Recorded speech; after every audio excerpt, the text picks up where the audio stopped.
तो भगवान ही इस प्रकार के सुकृतों को आधार लेकर जीवात्मा के सत्व गुणों की वृद्धि करते रहते हैं। इसमें उदाहरण देते हैं आचार्यगण। जिस प्रकार एक सोनार एक वैक्स का बॉल रखता है और उसे हर कटिंग के बाद ऐसे ऐसे फेरते रहता है, तो शुरुआत में तो लोग देखें तो वैसा क्यों फेरता है, एक आध कण तो सोने के गिरते होंगे।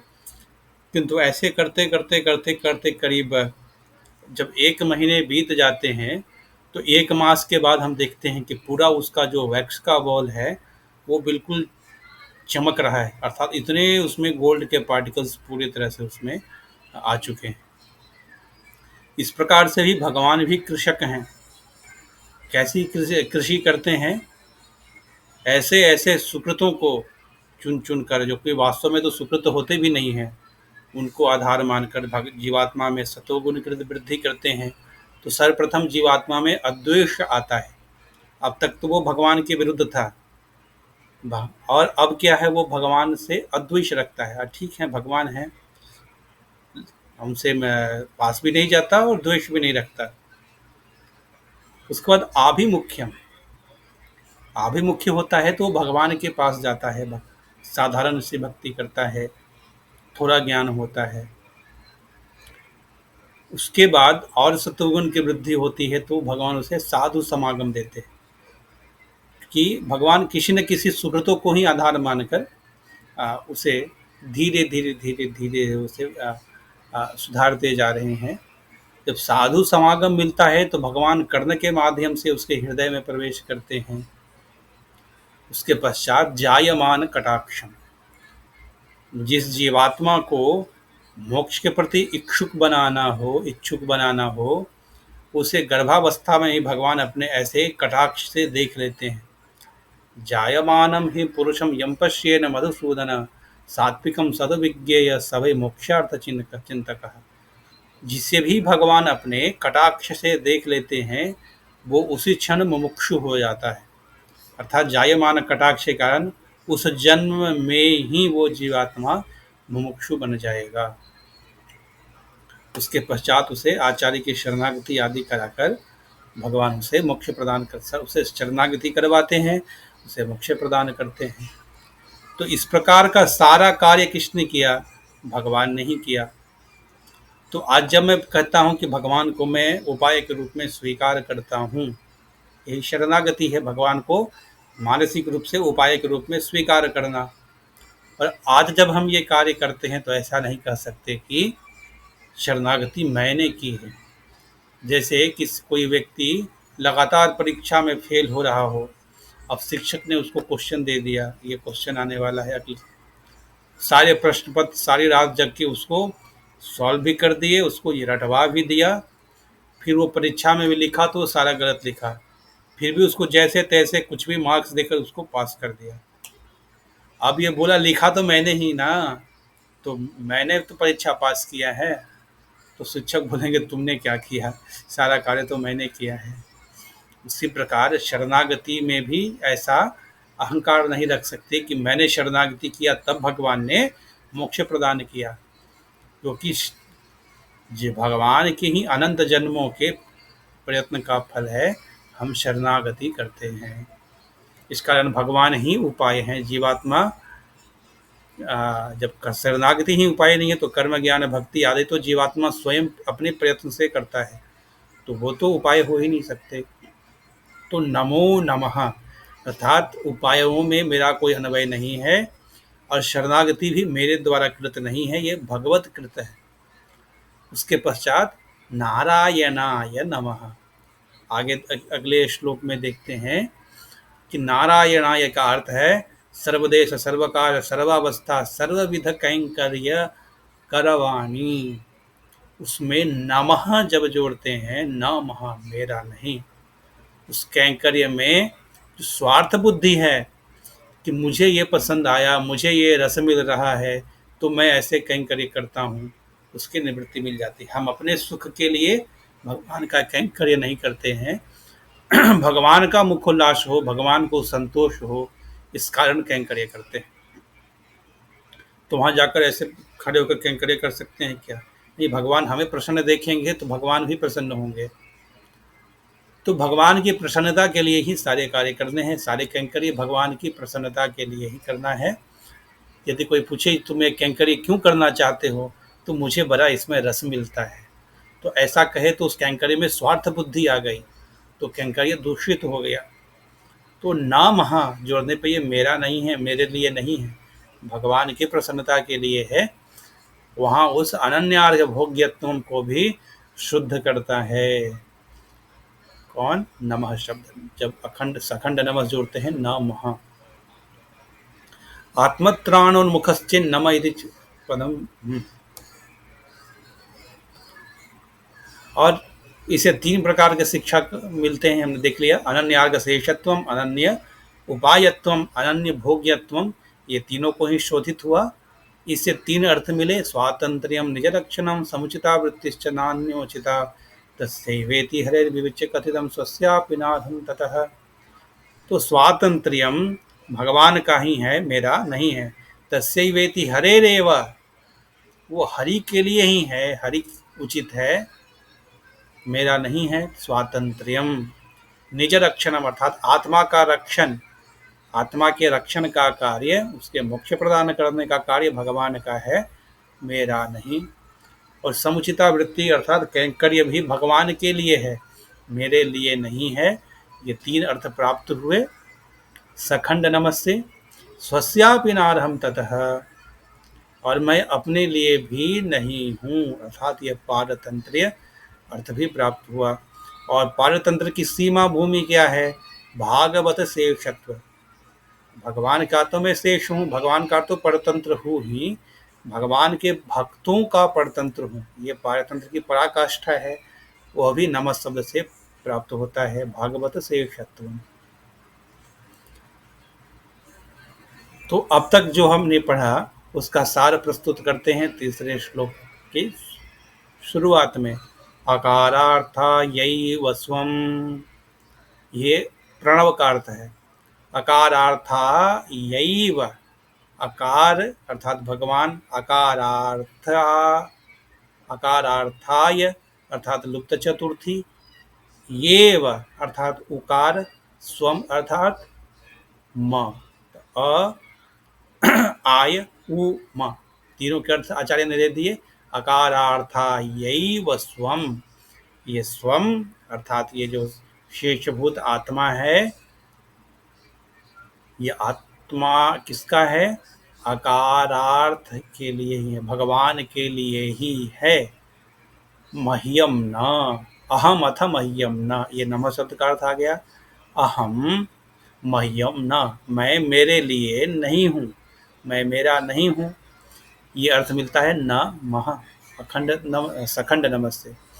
अब नारायण शब्द का अर्थ करते हैं, तो बहुत ही विस्तृत अर्थ है, इसके संक्षेप में देखते हैं। नराणाम नित्यानाम अयनमिति नारायण पदम, निवहाः अर्थात समूह, और नर अर्थात न रीयते, जो मरता नहीं, जिसका क्षय नहीं होता है, वह नर।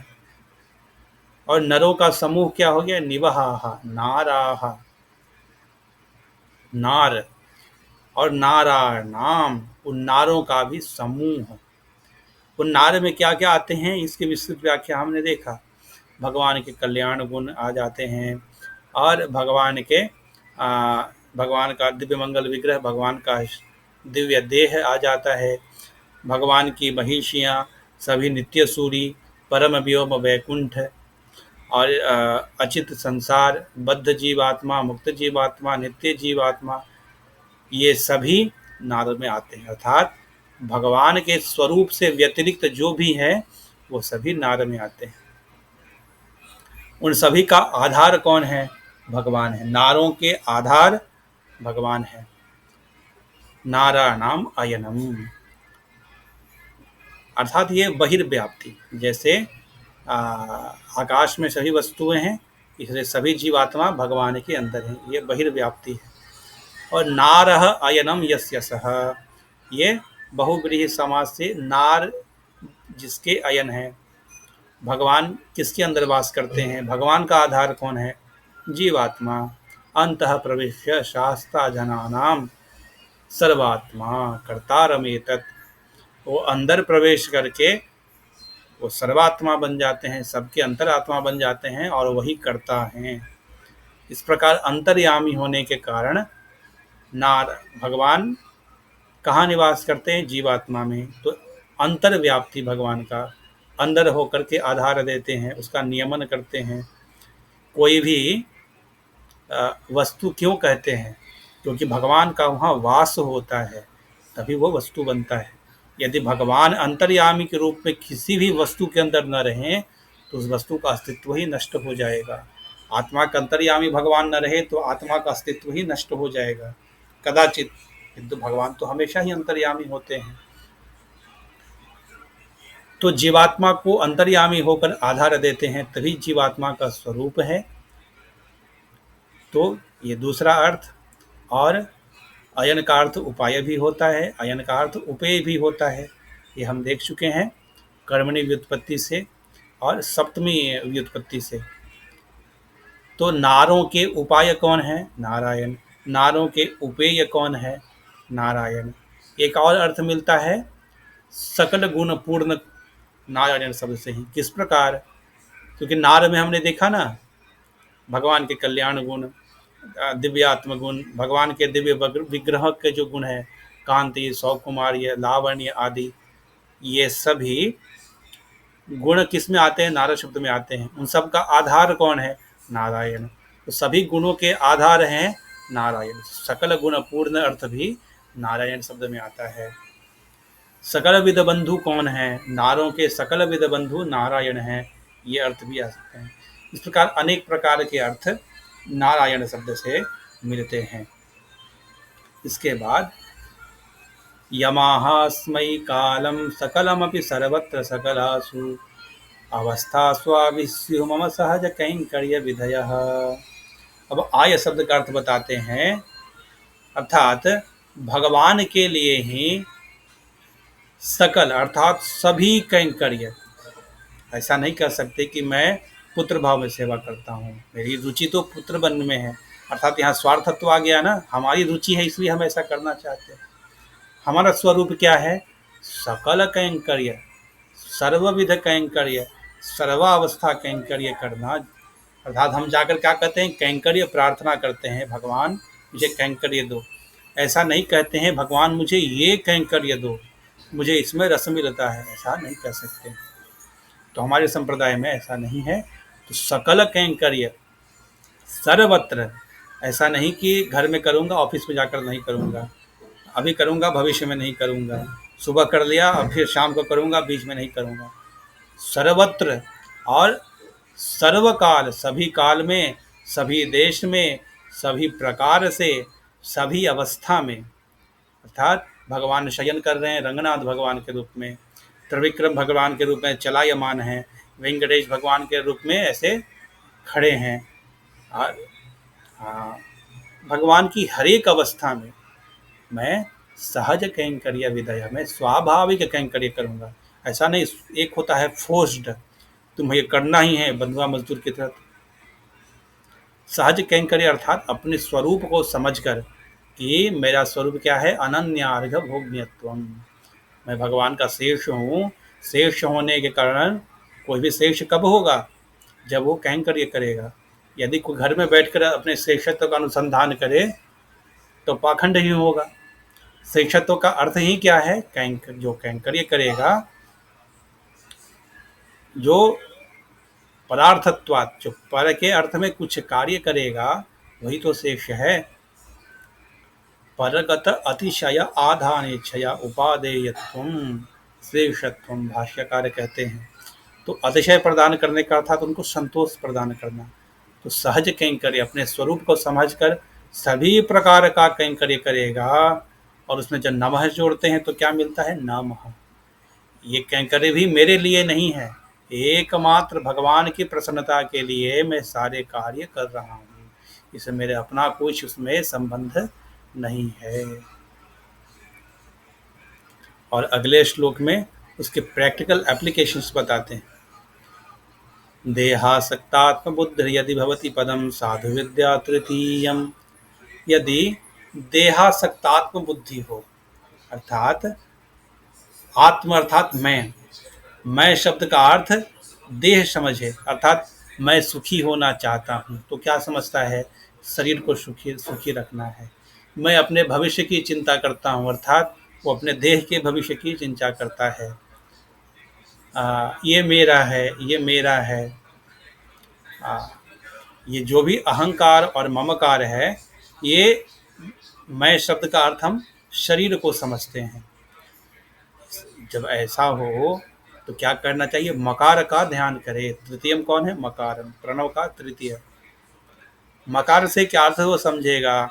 मकार तो ज्ञान स्वरूप है, किंतु ये शरीर ज्ञान स्वरूप है क्या? शरीर तो ज्ञान स्वरूप नहीं है।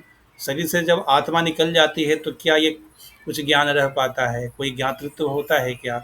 कोई भी तो ज्ञातृत्व नहीं होता है आत्मा का। और शरीर तो पंचभूतों से बना है, इन पंचभूतों में कुछ ज्ञान है क्या? नहीं। लेकिन तो मैं तो ज्ञान स्वरूप हूँ। हाँ, मुझे इन सब का ज्ञान होता है, अर्थात मैं इस देह से भिन्न हूँ, मैं ये देह नहीं हूँ, ऐसा अर्थ प्राप्त होगा मकार का ध्यान करने से। तो उसका जो देहात्म बुद्धि है उसका नाश हो जाएगा मकार के अनुसंधान से। स्वातंत्र्यांधो यदि स्यात्, यदि वो स्वातंत्र्यांध हो। पहला गड्ढा क्या है? वो मैं शब्द का अर्थ शरीर को समझ रहा था, वो गड्ढा अगर निकल भी गया तो दूसरा गड्ढा क्या है? वो क्या कर रहा है? वो समझता है कि मैं देह से भिन्न हूँ, लेकिन मैं स्वतंत्र हूँ, स्वयं प्रधानम, माई लाइफ माई रूल्स, ईश्वरो अहम अहम भोगी, मैं भोगी हूँ, मैं ईश्वर हूँ। ऐसा जब स्वातंत्र बुद्धि आ जाए, मैं अपनी इच्छा से सारे कार्य करूँगा, तो वो क्या अनुसंधान करे? प्रथमम, वो प्रथम पद का ध्यान करे, अकार का ध्यान करे, अकार के साथ जो लुप्त चतुर्थी है उसका ध्यान करे, अर्थात मैं भगवान का शेष हूँ, मैं स्वतंत्र नहीं हूँ, मैं भगवान का शेष हूँ। भगवान की जो आज्ञा होगी वो कार्य करूँगा, भगवान की संतुष्टि के लिए करूँगा, भगवान के संतोष के लिए सारे कार्य करूँगा। इतर शेषत्वधि ही चेत द्वितीयम, ऐसा रहे मैं भगवान का तो शेष हूँ, साथ साथ दूसरों का भी हूँ। जैसे मैं सबका शेष हूँ तो एक और शेषत्व जोड़ दिया, भगवान का भी हूँ। तो कहते नहीं, सिर्फ भगवान के शेष हो, दूसरों के शेष नहीं हो। उकार का ध्यान करेगा। उकार अर्थात एव, सिर्फ भगवान का ही शेष है, ऐसा अनन्यार्ह बुद्धि कहाँ से मिलता है? ऊ शब्द से। तो जो इतर शेषत्व की बुद्धि हो जाए, ठीक है मैं थोड़ी देर भगवान का भक्ति कर लिया, चलो हो गया, अब मैं दूसरी जगह शेषत्व बुद्धि रखूँगा, तो उसमें क्या कहते हैं?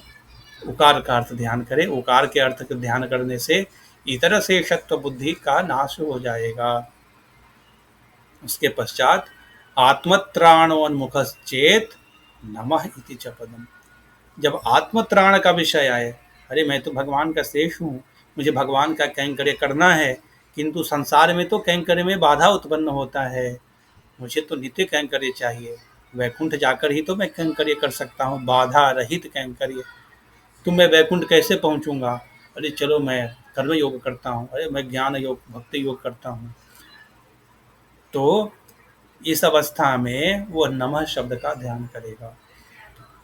आत्मत्राणोन्मुखश्चेत, अर्थात कभी कभी कैंकरी में भी उपाय बुद्धि आ जाता है, भगवान मुझे मोक्ष प्रदान करेंगे। क्यों भैया? अरे मैं इतना तो कैंकर्य करता हूँ भगवान का, इतना सेवा करता हूँ, मुझे नहीं तो किसको प्रदान करेंगे?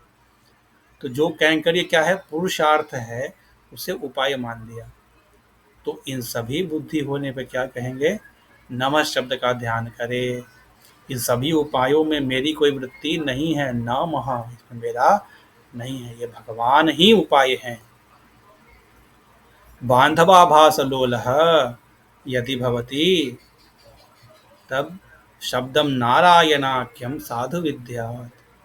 यदि बांधव के रूप में आभासित होते हैं कौन? हमारे पिता, पुत्र, पत्नी, सखा, बंधु वर्ग, ये सभी बंधु के रूप में आभाषित होते हैं।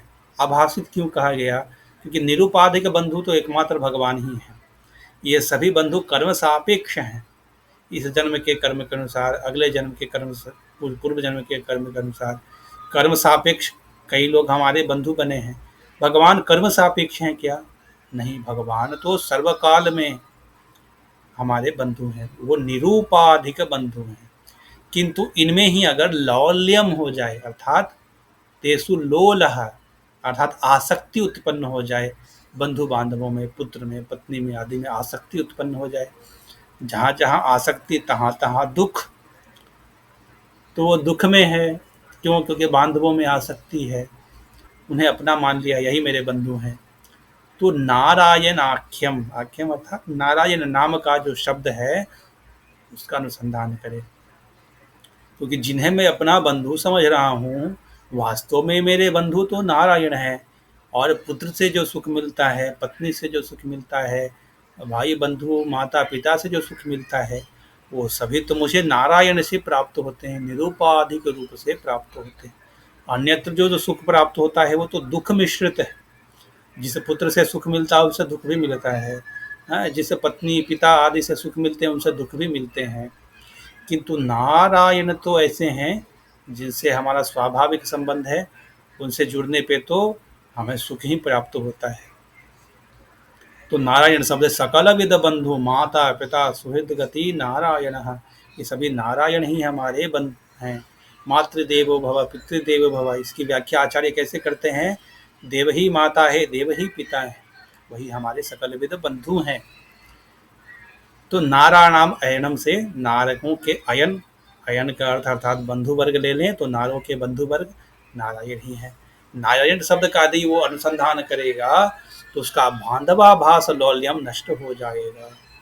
और विषय चपल ही चेत चतुर्थीम प्रपन्न, यदि विषयों में चापल्य हो, ये सर्वाधिक परेशान करने वाला कुछ है। हमारे आचार्य कहते हैं, हमसे पूछते हैं कि इनमें सबसे अधिक परेशान कौन करता है, तो हमने कहा कि ये तो सभी ही परेशान करते हैं। तो सर्वाधिक कौन करता है? विषय चपल ही, विषयों में चापल्य बुद्धि उत्पन्न हो जाती है। क्योंकि विषयों से हम सुख प्राप्त करना चाहते हैं, तो मोबाइल में वीडियोस देखते हैं तो सुख मिलता है, हम कुछ और देखते हैं तो उसमें सुख मिलता है, अच्छा खाना सुस्वादु खाते हैं उसमें सुख मिलता है। तो ये विषयों में चापल्य बुद्धि जब उत्पन्न हो तो चतुर्थी प्रपन्न, वो नमः शब्द के साथ जो चतुर्थी है ना, नारायणाय नमः, आय नमः, वहाँ क्या अर्थ मिलता है? स्वार्थ रहित कैंकर्य, मैं सारे कर्म किस लिए करूँगा? भगवान के लिए करूँगा। तो जीवात्मा ऐसा समझे, कोई भी कार्य करने से इसमें भगवान की प्रसन्नता होगी क्या? यदि हाँ तो वो कार्य करें, यदि उसमें भगवान की प्रसन्नता नहीं होगी तो वो कार्य नहीं करें। यही चतुर्थी विभक्ति, प्रार्थनायाम चतुर्थी, उससे ये सीख मिलता है। क्योंकि उसमें मेरा कोई कैंकरी में मेरा कोई स्वार्थ बुद्धि नहीं है, तो मैं स्वयं उस स्वाद लेना चाहता हूँ, किसी वस्तु को देखकर आनंद लेना चाहता हूँ। अरे तो ये भगवान का कैंकरी है क्या? इससे भगवान का संतोष होता है क्या? नहीं, इससे तो मेरा संतोष होता है, तो उसे त्याग देना चाहिए। एकमात्र भगवान के संतोष के लिए सारे कार्य करना चाहिए। बहुत ही कठिन है, किंतु यदि प्रपन्न इस चतुर्थी, प्रार्थनायाम चतुर्थी, प्रकट चतुर्थी नवा शब्द के साथ यदि ध्यान करेगा, उसका विषय चापल्य नष्ट हो जाएगा। क्योंकि अवश्य होगा, क्योंकि ऐसा श्री पराशर भट्टर ऐसा आचार्य कहते हैं। श्रीमते रामानुजाय नमः। इस श्लोक का नित्य ध्यान करना चाहिए। जब जहाँ महसूस हो मुझे बांधवों में लौल्य हो रहा है तो उसका ध्यान करें, देहात्म बुद्धि हो रहा है तो ऐसा ध्यान करें। नित्य ही सदैव ही प्रणव का ध्यान करना चाहिए। प्रणव मांगल्य सूत्र की तरह है। जिस प्रकार एक स्त्री तिरुमंत्र मंगल सूत्र की तरह है, जिस प्रकार एक स्त्री सदैव मंगल सूत्र को धारण करती है, उसी प्रकार व्यक्ति को सदैव तिरुमंत्र मूल मंत्रार्थ को सदैव मंगल सूत्र की तरह धारण करना चाहिए। अर्थात सदैव अनुसंधान करना चाहिए। अनन्यार्घ शेषत्व अर्थात ओम नमः, अनन्यार्घ अनन्य उपायत्व नमो नमः, अनन्यार्घ भोग्यत्वम नमो नारायणाय। इन सभी का हमेशा अनुसंधान करना चाहिए, क्योंकि ये मंगलसूत्र की भांति, इस मंगलसूत्र में 8 अक्षर हैं और 3 धागे हैं, है ना। इस मंगलसूत्र को सदैव धारण करें, सदैव प्रणव के अर्थ का स्मरण करें। विशेषकर जब हम ऊर्ध्वपुंड धारण करते हैं तो विशेषकर तिरुमंत्र का ध्यान करना चाहिए। श्रीमते रामानुजाय नमः।